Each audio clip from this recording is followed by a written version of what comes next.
राधा कृष्ण मित्रों और मेरी सहेलियों, आज मैं आपसे एक सवाल करने आई हूँ कि आज तक हम लोग साड़ी पहनते तो आए हैं, लेकिन कभी आपने सोचा है कि यह साड़ी आज तक बदली क्यों नहीं?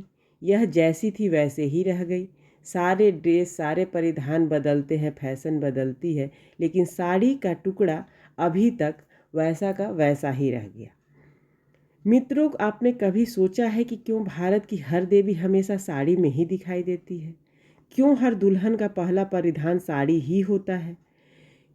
और क्यों हजारों साल गुजर जाने के बाद भी साड़ी सिर्फ जिंदा नहीं बल्कि भारतीय नारी की पहचान बन चुकी है?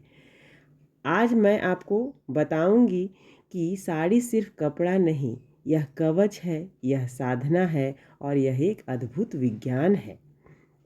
देखिए, अगर हम इतिहास में झांके तो पाएंगे कि साड़ी दुनिया की सबसे पुराने परिधानों में से एक है। हड़प्पा सभ्यता की खुदाई में मिली मूर्तियों पर भी साड़ी जैसे ही ड्रेस दिखाई देती है। वैदिक ग्रंथों में निवासना और वस्त्र जैसे शब्द आते हैं, जो सिर्फ कपड़े नहीं बल्कि शरीर और उसकी ऊर्जा को बचाने वाले परिधान थे। अब जरा सोचिए कि साड़ी क्यों हमेशा एक बिना सिला हुआ कपड़े का टुकड़ा होती है? क्यों उसमें कोई कट, कोई ब्रेक या कोई सिलाई नहीं होती? क्योंकि वह ब्रह्मांड का प्रतीक है। ब्रह्मांड भी अखंड है, उसमें कोई टुकड़े नहीं है। साड़ी की यही अखंडता उसे अनंत का प्रतीक बनाती है। जब कोई स्त्री साड़ी पहनती है या हम लोग जब साड़ी पहनते हैं तो वह खुद उस अनंत का हिस्सा बन जाती है।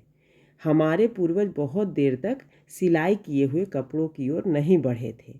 लंबे समय तक बिना सिले हुए वस्त्र ही पहने जाते थे, क्योंकि बिना सिलाई के कपड़े में ऊर्जा का प्रवाह बाधित नहीं होता है। और मित्रों, यही तो योग और तंत्र शास्त्र की सबसे बड़ी सीख है। क्या? कि ऊर्जा का प्रवाह। साड़ी सिर्फ शरीर को ढकती नहीं है, बल्कि यह स्त्री के चारों ओर एक अदृश्य परत बना देती है। यह परत उसके ऑरा को और स्थिर करती है। आज का विज्ञान भी मान चुका है कि हमारे शरीर के चारों ओर इलेक्ट्रोमैग्नेटिक फील्ड होता है। जब यह डिस्टर्ब होता है तो इंसान कमज़ोर और अस्थिर महसूस करता है।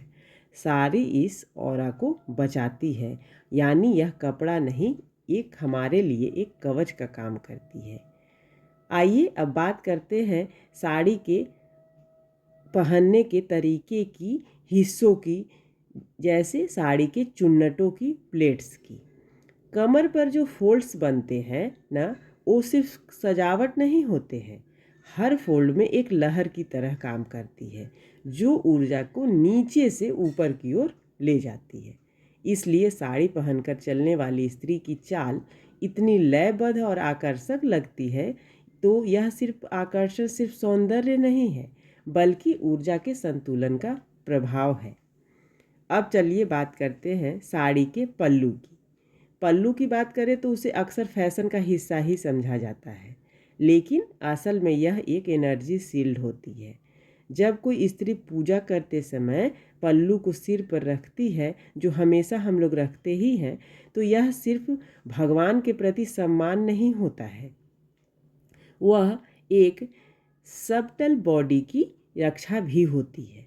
पुराने समय में जब स्त्रियां बाहर जाती थीं तो पल्लू सिर और कंधे को ढक लेता था, वह भी ढक लेती थी, जिससे वह नकारात्मक ऊर्जा और नज़र से सुरक्षित रहती थी।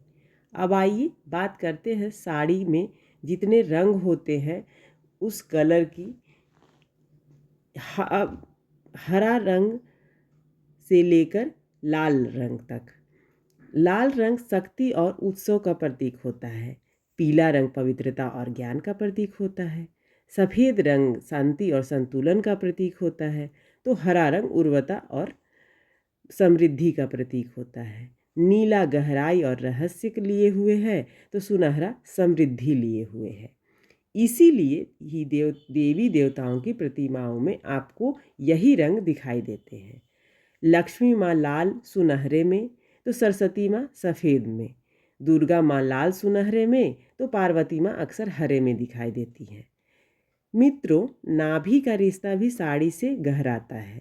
नाभि को ब्रह्मांड का द्वार कहा गया है, क्योंकि गर्भ में शिशु को ऊर्जा नाभि से ही मिलती है। इसलिए परंपरा कहती है कि नाभि हमेशा ढकी होनी चाहिए। यह सिर्फ मर्यादा का नियम नहीं है, बल्कि ऊर्जा की रक्षा का भी विज्ञान है। इसलिए साड़ी जब भी पहने तो नाभि पे से ही पहने। अब कपड़े की बात करते हैं। प्राचीन भारत में साड़ी कपास, रेशम और खादी से बनती थी। क्योंकि यह नेचुरल फैब्रिक्स ऊर्जा को बैलेंस करते थे। कपास शरीर को सांस लेने देता है और रेशम ऑरा को चमकाता है, और खादी उसमें तो धरती की वाइब्रेशन होती है। यही वजह है कि सिंथेटिक कपड़े कभी भी स्वीकार नहीं किए गए। साड़ी पहनने से स्त्री की पोस्टर भी बदल जाती है। वह तो चलती तो है, चाल लयबद्ध हो जाती है, बैठती है तो ग्रेसफुल लगती है, और यह ग्रेस सिर्फ बाहर से नहीं, भीतर से आने वाली ऊर्जा का भी असर होता है। विवाह और संस्कारों में साड़ी की परंपरा भी यही बताती है कि दुल्हन लाल साड़ी पहनती है, क्योंकि यह शक्ति और समृद्धि का आह्वान करती है। गृह प्रवेश, नामकरण या कोई भी शुभ कार्य हो, साड़ी पहनकर स्त्री को देवी का आशीर्वाद माना जाता है। चलिए, त्योहारों की भी बात करें तो नवरात्रि इसका सबसे बड़ा उदाहरण है, जो अभी अभी गया है। हर दिन अलग रंग की साड़ी पहनने की परंपरा है। यह सिर्फ उत्सव नहीं, बल्कि हर दिन अलग देवी की ऊर्जा को धारण करती है। और इसमें सबसे बड़ा सवाल है कि साड़ी 5000 साल से भी ज़्यादा वक्त तक कैसे जीवित रही। फैशन बदले, परिधान बदले, लेकिन साड़ी कभी गायब नहीं हुई, क्योंकि यह साड़ी फैशन नहीं, यह एक लिविंग ट्रेडिशन है। हर युग में उसने नया रूप लिया, लेकिन उसकी आत्मा वही रही, एक ऊर्जा कवच, एक सांस्कृतिक धरोहर।